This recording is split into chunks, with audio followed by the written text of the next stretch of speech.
My collection is kind of a haphazard mess. Why do I have 2 Audi R8s? What is this? V10 Plus. Why is this a legendary? Okay, that's... launch it at 5,500. Okay. I'll give that a try. This is turbo, right? So I do have to... Do turbo cars behave the same way in this game as in real life? Where you have to, like, build up the boost if you don't have anti-lag by kind of flooring it and then almost dropping the clutch?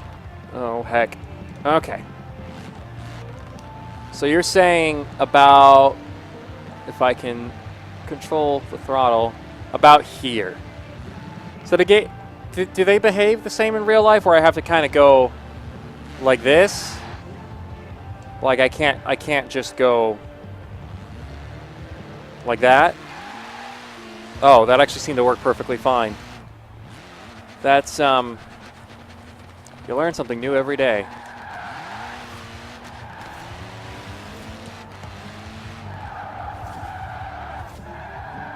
Whoa, okay. That was not on purpose. Accidental stunts with Tom. Come on, you silly Volkswagen. All right, and go! It'd be really cool if this game did actually have proper anti-lag, and that if that actually, like, have it actually make a difference. Seems to be making a good difference. Which car sounds better, do you think? The Gallardo? Or the Huracan, which I can't seem to find. Where's the Huracan? Oh, I'm not in my collection. I am an idiot. That's fine. Here we go. Get into this car. Yeah, thanks for the beast of a sleeper. Yeah.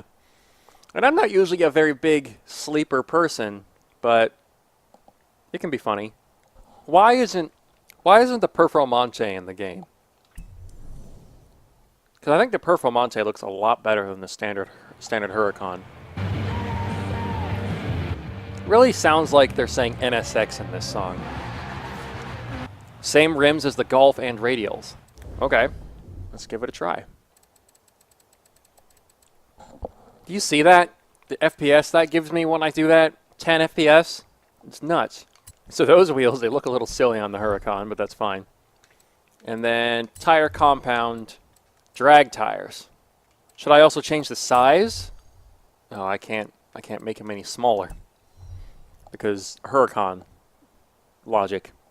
Someone sent me a video of a Huracan with like really big, thick drag tires. And it was freaking nuts. The visual modifications for this car in this game is so disappointing. So what should I do anything for the tuning? Like gear ratios and stuff? Apparently it's a little wet. Not real good at supercar builds. That's fine. Am I the only one that thinks that because this is on, like, whoa, but this is on a PC, that we could just have a normal chat bar? Why did no one tell me this telemetry thing was a thing?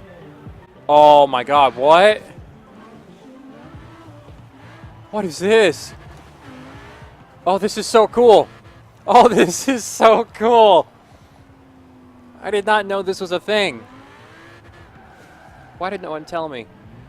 Tire temperature. I lit up the right rear for a second.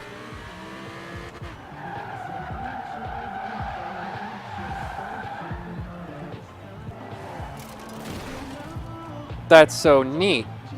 I have damage turned off.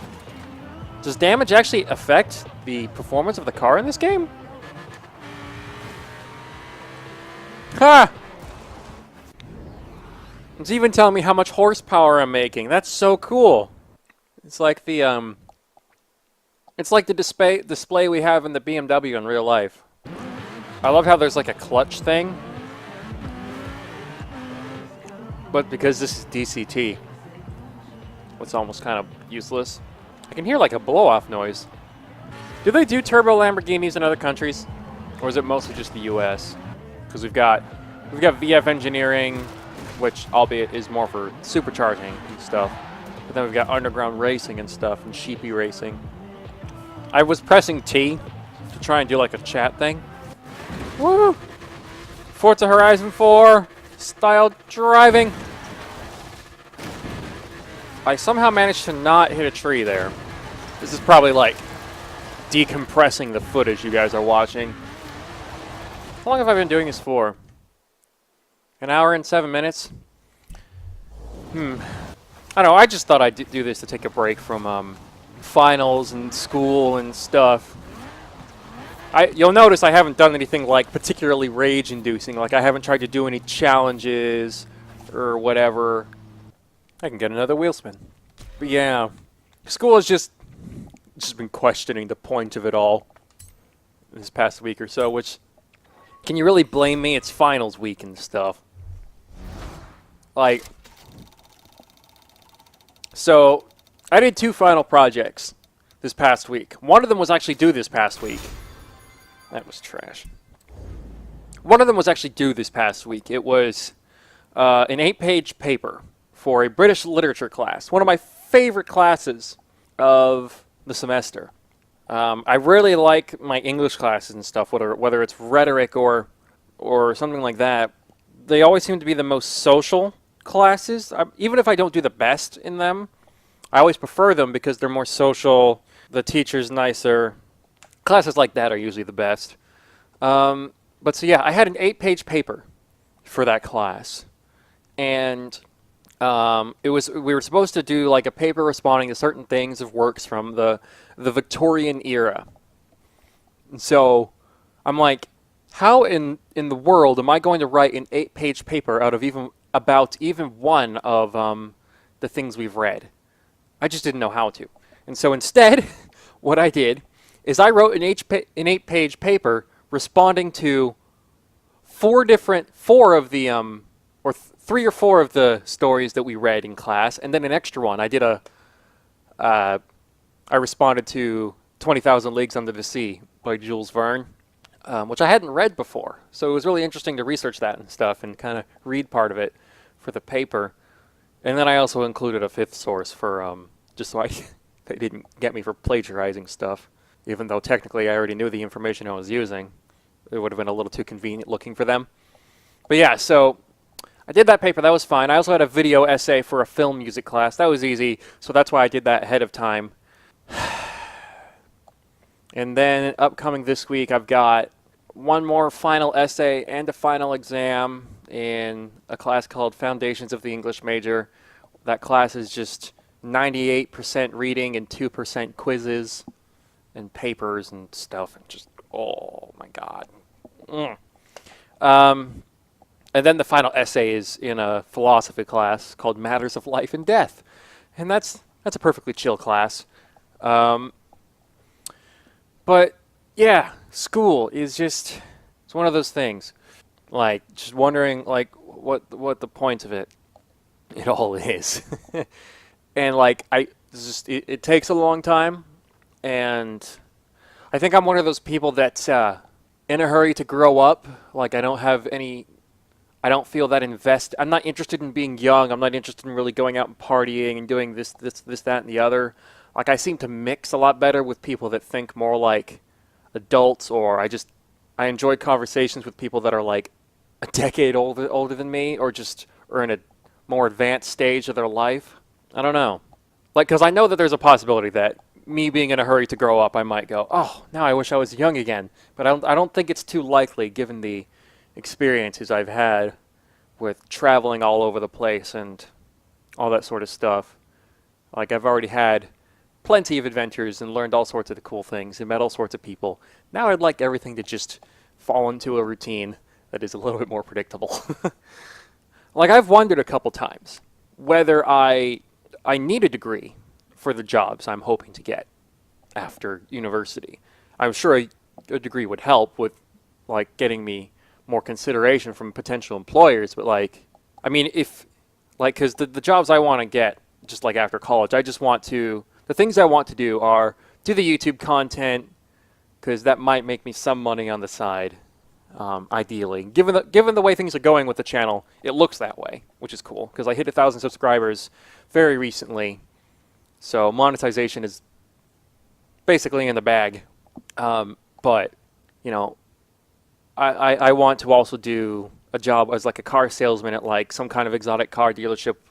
When I say exotic, I mean something like BMW or Mercedes or something like that. I'm not talking about McLaren, Ferrari, or Porsche. Like with those, you definitely need some prior experience to even be considered, I think. Or something to show that you actually know what you're talking about and you deserve to even be near those cars. But, I mean, if I could get a job at something like a BMW dealer or something like that without a degree, would it be terrible of me to, at least at the very least, be tempted? I mean, can you blame me?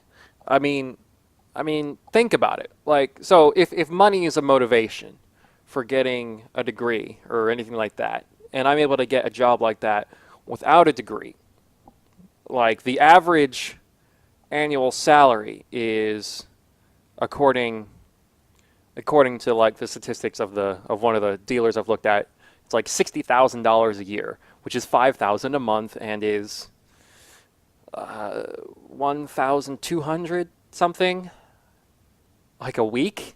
And even if you go below that and say you make only 40,000 a year, you still get 3,300 something. I think it's 3,333. 3,333 a month, and that's 833 a week. I feel like I could live off that. I don't know. That it might not be a ton of money to some people, but I feel like I don't live that much of a high maintenance lifestyle. But like even then, $60,000 a year would be enough to fund most of the things I want to do in life. And then exemplary employees make $100,000 a year, which, no doubt in my mind, you know, $8,000 a month, $2,000 a week. That's plenty. I feel like you could live off all of those, especially the last one. And so, like, do I need to get a degree to get a job like that? Because if not, it's a lot of work and a lot of time spent when I could be job hunting. Not that I'm the sort of person who thinks, oh, what's the point of school? I'm learning skills that will never be relevant in real life. I don't think like that. I'm not one of those people. And I don't think school is useless either, because otherwise I wouldn't be here. I'm not saying I want to quit. I'm not saying I haven't felt like I wanted to either. I mean, especially during finals weeks and stuff. Just got to push through. But I think the thing that people assume the only point of school is, like especially college, for the most part, is to open up potential career paths to make more money. When in reality, if all you care about is making money, you don't need a college degree to make lots of money or to drive Lamborghinis or anything like that. That's not what school is for. Like that's one of the side effects, one of the benefits, the potential benefits of doing school, but that's not the point. And besides, school doesn't guarantee you jobs. It guarantees you opportunities, extra opportunities. The only thing that guarantees you work and money is you, and how hard you're willing to work with the hand you've been dealt and the card you've decided to play. And I don't know. It's just rant. I've been going crazy about all this and just thinking about it. The problem is I don't usually think like this most of the year, but oh well. I've been keeping you guys waiting, having an existential crisis. Also because I'm thinking about transferring schools and things. So a lot has been weighing on my mind, and this game is a break for me to just vent and relax. What should I drive?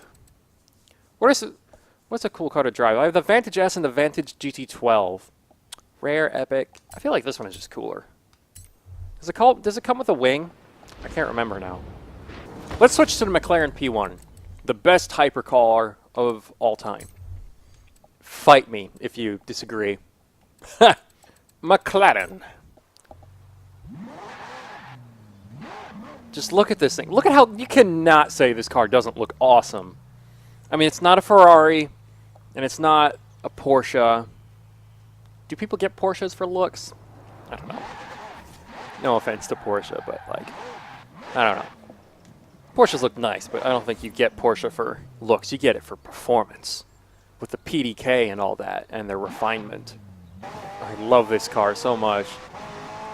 I wouldn't say the engine in the P1 necessarily sounds the best, but the performance and the technology and just the mystique of the whole thing just totally makes up for it. But it's still a flat plane crank twin-turbo hybrid V8, so it's cool enough for me. I love the water, but it's a little disorienting. It is like, even if I don't ever own one of these, which would take a lot of work and a lot of money, I at least need to drive one of these at least once. Ideally twice. Because the McLaren P1 is just so cool. Oh, heck. Mistakes were made. JJ Molly, you said the Gallardo is a pretty nice sounding V10.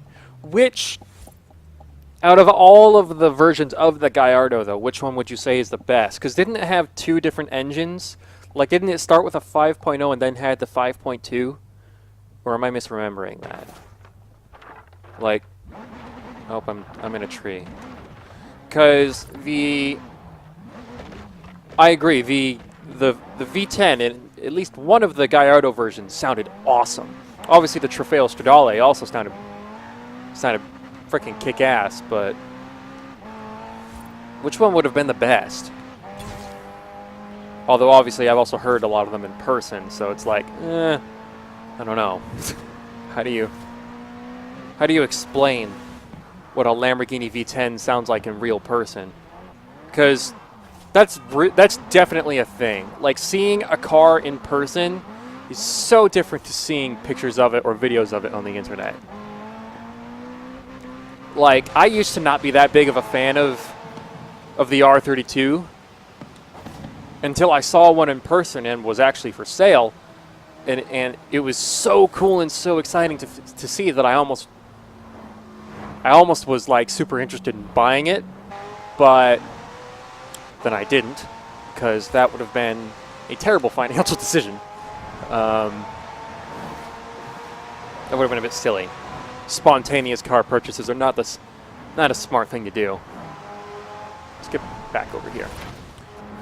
Drift! All of them going off the road. Don't really know supercars. I spun out again. I'm not a big supercar person either. In terms of supercars and hypercars, the only one I really, really like is the McLaren P1. But, like, I've looked at Huracans and considered Performantes and things. Am I being followed? Oh, I am. There's a guy in a Veyron here. Can I say nice car? He's following me. He's following me. Ah! But the main reason why I'm interested in Huracans and things is because they have... Where'd you go? Why'd you go over there? Oh, heck! Is because, well, they have such a huge modding platform. I mean, just look up Underground Racing, twin-turbo Huracan, 2,200 wheel horsepower. I mean, that just is nuts. And on 93, it'll make 1,300 or something. But no one has ever modified a P1 in real life. The P1 GTR is the closest you'll get to a tuned P1, because that's like nearly 1,000 brake horsepower instead of 903, which is what the street car has. But I'm not, kind of like the same as you, I'm not a huge supercar oh, sorry. I'm not a huge supercar person either. I'm more of a tuner and European exotic person. Like, so the cars I really like are things like M3 E46s, JDM, yes. R34 GTRs are like my main JDM king car. Okay, so let's talk JDM. What would your JDM car of choice be? Like, I'm not very unique. I like the R34 GTR. I like the 2002 M-Spec NUR. Where are my Nissans? I have a few of them. We've got a V-Spec 2 here, another V-Spec 2. And then this with a really bad vinyl that I really need to fix. But it's just, I hate the vinyl system in this game. I just don't like it.